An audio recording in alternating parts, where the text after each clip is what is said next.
Hey everybody. So yesterday we talked about restricted free agents and a lot of the big name RFAs who remain unsigned for this coming season.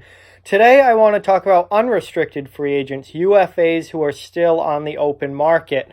Obviously July 1st free agency opens and most of the big name players and big time free agents all sign on July 1st or within a few days after that.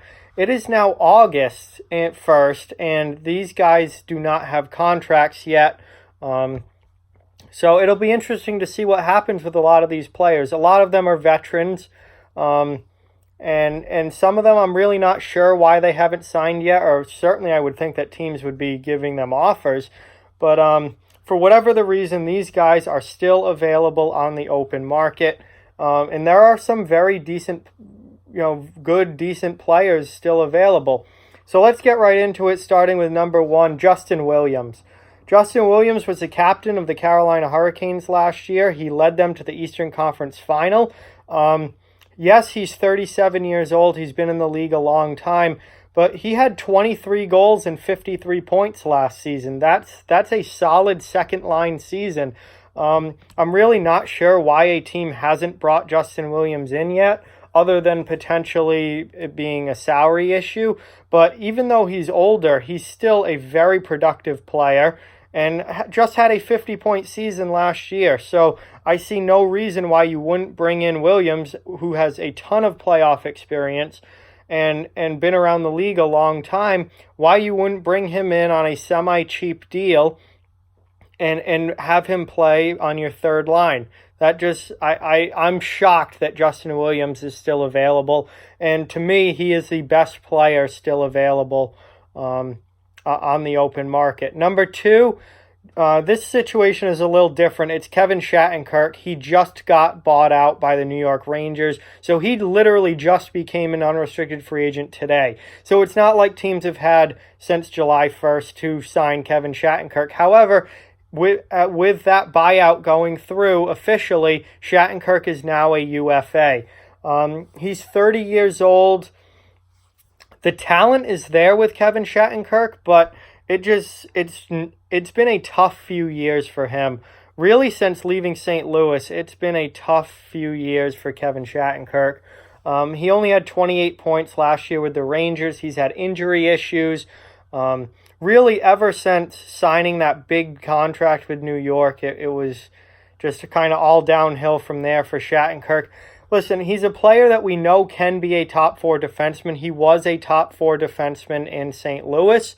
I don't think he's a top pair defenseman. I think he's much better suited to be in your middle pair as a number three or number four. I think what happened is once he left St. Louis, the expectations were too high. And people thought he was a number one defenseman, and he just isn't that. He went to Washington, had some ups and downs in Washington, and in his time in New York was an absolute disaster. So Shattenkirk, 30 years old, going to be looking for a fresh start, probably on a pretty cheap contract because you just don't know what you're going to get out of him at this point. But I think he could be a solid addition to a team as a middle or bottom pair guy to add defensive depth and maybe turn his career back around and get it back going in a positive direction. Number three, Patrick Marleau, who spent last season with the Toronto Maple Leafs, was bought out this offseason. Well, was traded to Carolina, then bought out, and is now a UFA. Marleau is 39 years old. It's largely been suspected all summer long that he was going to sign a very cheap one-year deal with the San Jose Sharks to go back to San Jose, where he spent a large majority of his career. That has not happened yet for whatever reason, whether San Jose is just waiting until closer to training camp or whatever the deal is, that hasn't happened yet. So while it is expected Marleau will sign with San Jose at some point, it hasn't happened yet. So technically he still is a UFA. He had 37 points last year, 16 goals with the Maple Leafs, in an offense where he really got pushed aside. He was not the focal point of that offense anymore. It really became the Marner, Tavares, Matthews, Nylander show up there in Toronto, and Marleau was kind of left with his age, he was kind of left behind and not a huge part of that offense. I think Marleau can still give you a solid third line season with 35 or so points and 15 to 20 goals. Even though he is much, much older at 39 years old, I think he probably can give you one more decent season as a bottom six forward, give you some secondary scoring and a veteran presence to help a team. And San Jose is certainly a team that could use that on their third line.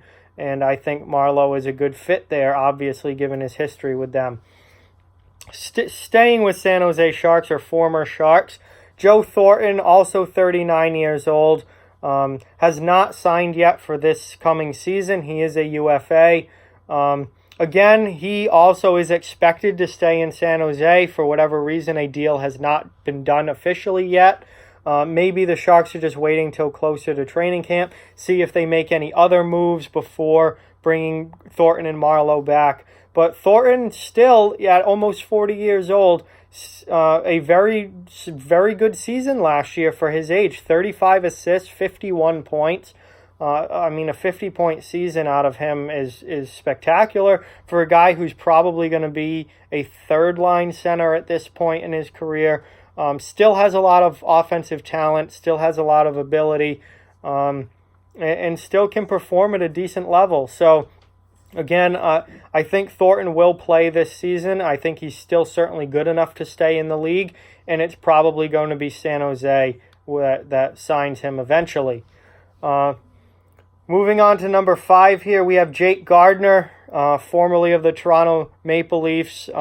Listen, I like to make fun of Jake Gardner a lot. I really rag on that guy. But he's 28 years old. He had 30 points last season with Toronto.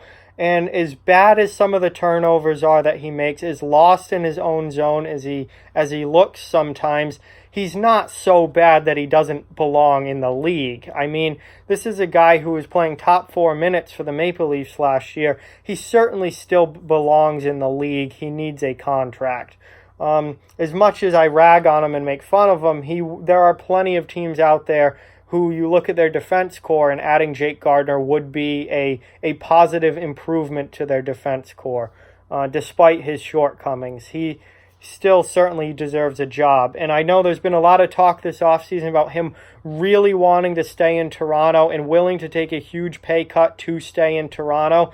And he really just wants to be a Maple Leaf. But given Toronto's salary cap situation, given the fact that they have not re-signed Mitch Marner yet, given the fact that they've added Cody Ceci and Tyson Barrie and Ben Harper to that defense core, I just don't see any way possible that Gardner could possibly end up back in Toronto. Toronto doesn't need any more defensemen at this point. Toronto can't really afford anyone else at this point. They're already over the salary cap right now. There's really no way for Gardner to end up back in Toronto. So he needs to find a job somewhere else, and he needs to sign somewhere else. Next up, we have Ben Hutton. Played last year with the Vancouver Canucks. This is another interesting situation with Hutton. He was not tendered a qualifying offer by Vancouver. Now, Vancouver made a lot of changes to their defense core this offseason, and Hutton was kind of shuffled out. They brought in Tyler Myers, they brought in Jordy Ben, they brought in Oscar Fantenberg, and they just told Hutton, you're out, you're done, we're not even going to qualify you. He could have been an RFA, he wasn't. They let him completely go to UFA status. So Hutton is only 26 years old. He had 20 points for the Canucks last year, and he played over 22 minutes a game. So this is a guy who can play minutes. Now, his plus-minus was absolutely atrocious, but he's a guy who can play big minutes, and he's a guy that I think if you added him to a bottom pair on many different teams around the league, he would certainly be an improvement to that team's defense. So I'm a little surprised that no one has taken a chance on Hutton yet and brought him in at least to be a bottom pair guy. Give him a 1-year deal at $1 million or something like that and just see how it goes. But I got to think that at some point before the season starts, Ben Hutton is going to end up on a team somewhere. Next up, we have Pat Maroon. He's 31 years old, coming from the Stanley Cup champion St. Louis Blues. Maroon is a guy who, I absolutely love Pat Maroon. Absolutely love Maroon. He had 28 points as a third liner with the Blues last year, 10 goals and 18 assists. He brings a ton of physicality. He's a big power forward. He's willing to fight, more than willing to fight if he needs to. He big body, physical guy, net front presence, hits hard, plays along the wall, drops the gloves. Great third line power forward type player.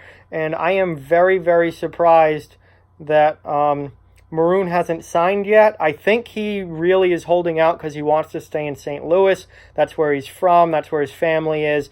And, it was a big deal for him to be playing in St. Louis. And I think he wants to somehow stay in St. Louis.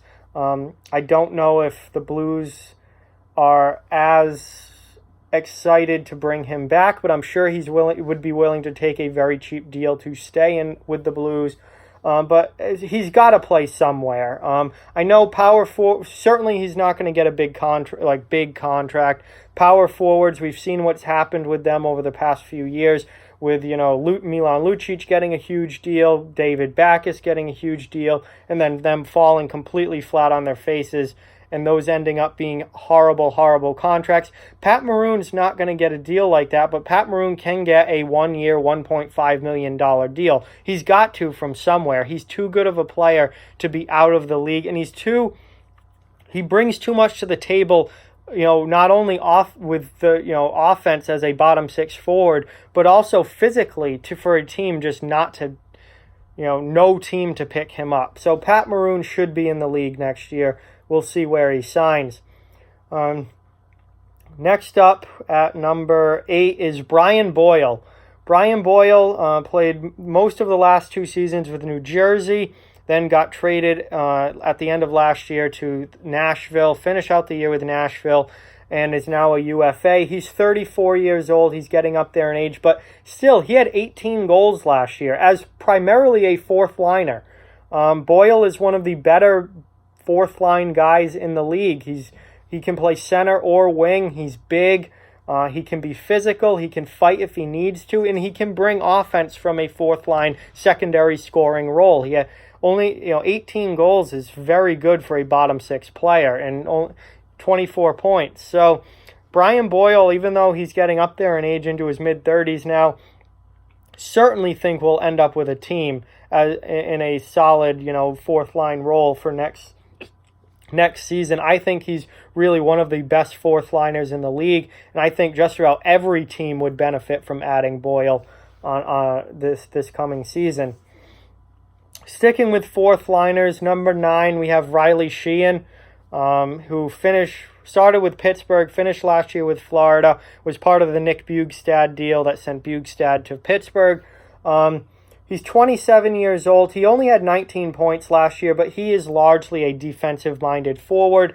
He's a fourth-line center type, someone who's going to play that shutdown defensive role, be good in his own end, and then add in a little bit of offense, but not a lot.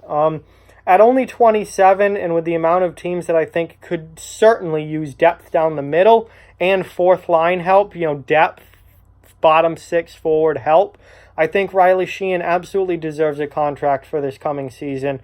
Not sure where, but there are numerous teams that he could definitely add to and just make a little bit better, especially with their depth. And finally, number 10 is defenseman Dan Girardi.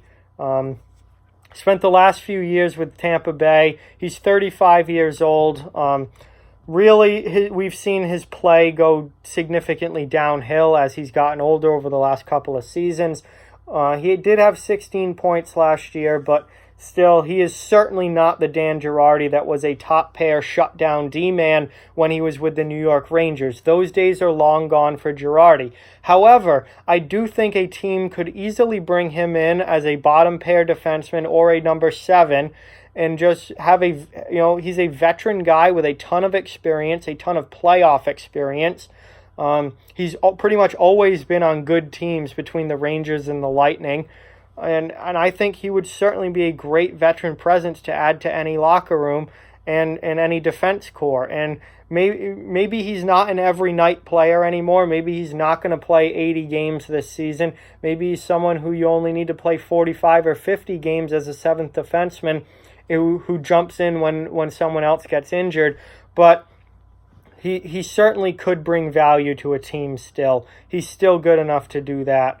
And just the veteran presence and looking around at defense corps around the league that certainly could use a veteran presence and somebody with the experience that Dan Girardi has. I think he should get a contract going into this season. So with that, those are my top 10 remaining unrestricted free agents in 2019. We'll see, if all of these guys get signed, who gets signed, who doesn't, and where they end up. I don't know any of that. We're going to have to wait and see. But I'm sure that many of these players will at least get offers and looked at heading into training camp as we get closer to September and then eventually the start of the season.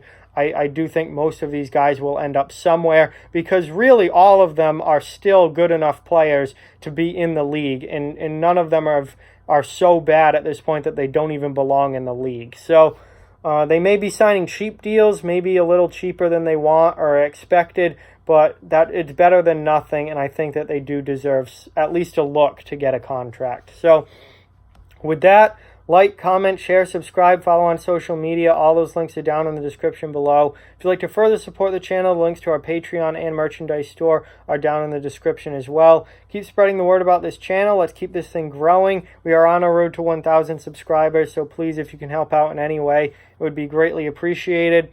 Thank you so much for watching this video. I hope you enjoyed it, and I'll talk to you guys soon.